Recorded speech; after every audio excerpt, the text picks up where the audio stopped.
As the West remains divided over how to further arm Kyiv, Russia seems to be positioning itself as a potential peace broker, though only on its own terms. In talks with Hungarian Foreign Minister Péter Szijjártó in Moscow on Monday, Russian Foreign Minister Sergey Lavrov made it clear that Russia is open to peace initiatives, but only from countries that show a genuine desire for peace. We absolutely agree that those who are in favor of peace are taking the right position, while those who believe that one should fight until someone is strategically defeated on the battlefield are not even reflecting the interests of their nations. Lavrov emphasized the efforts of countries like Hungary, Brazil, China, South Africa, and several Arab nations, noting that their peace initiatives are driven by a sincere desire to end the conflict. There are now many initiatives that have been launched by different countries on different continents, which we see are driven by a genuine desire for peace. The recent peace route of Prime Minister Orbán is one example of such initiatives, as are a number of others, including Sino-Brazilian, South African, and Arab, by the way, too. We are ready to consider them all. Hungarian Foreign Minister Péter Szijjártó echoed Lavrov's sentiments, stressing the devastating impact of the war on neighboring countries like Hungary. In these thousands of days, we have seen that this war has no solution on the battlefield. The solution can only be at the negotiating table, and for these negotiations to take place, diplomatic channels must be opened. At this time, many irresponsible decisions have been also taken, which have had a negative impact on a number of neighboring countries, including Hungary.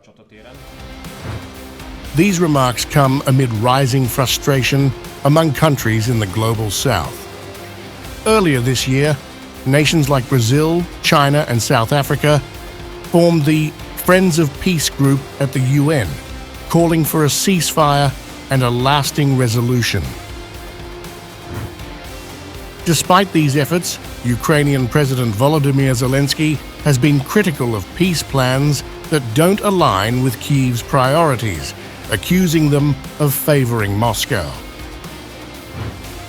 In a shift from his previous position, Zelensky proposed ending the hot phase of the war by securing NATO guarantees for the territories under Ukrainian control. But if we want to stop the hot stage of the war, we should take under NATO umbrella the territory of Ukraine that we have under our control. That's what we need to do fast. And then Ukraine can get back the other part of its territory diplomatically. The Ukrainian leader laid out his legal arguments for joining the transatlantic military alliance, arguing his country could not legally recognize occupied Ukrainian territories as Russian because it would be contrary to the constitution. You can't give invitation to just one part of a country. Why? Because thus you would recognize that Ukraine is only that territory of Ukraine and the other one is Russia. So legally, by law, we have no right to recognize the occupied territory as territory of Russia. And here we must not make any mistake. This marks a departure from Zelensky's earlier stance, where he insisted that any peace talks should be tied to the return of all occupied territories.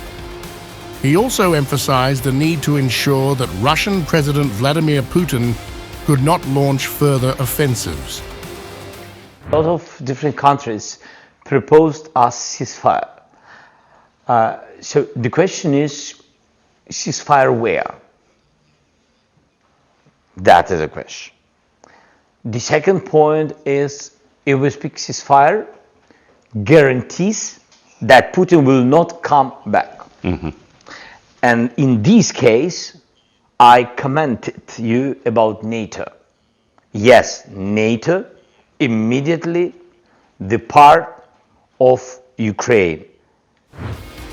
Meanwhile, Moscow remains firm in its conditions for peace, demanding international recognition of Crimea and other annexed territories, along with guarantees that Ukraine will remain neutral and non-nuclear. Lavrov reiterated these demands, signaling little room for compromise as the conflict continues.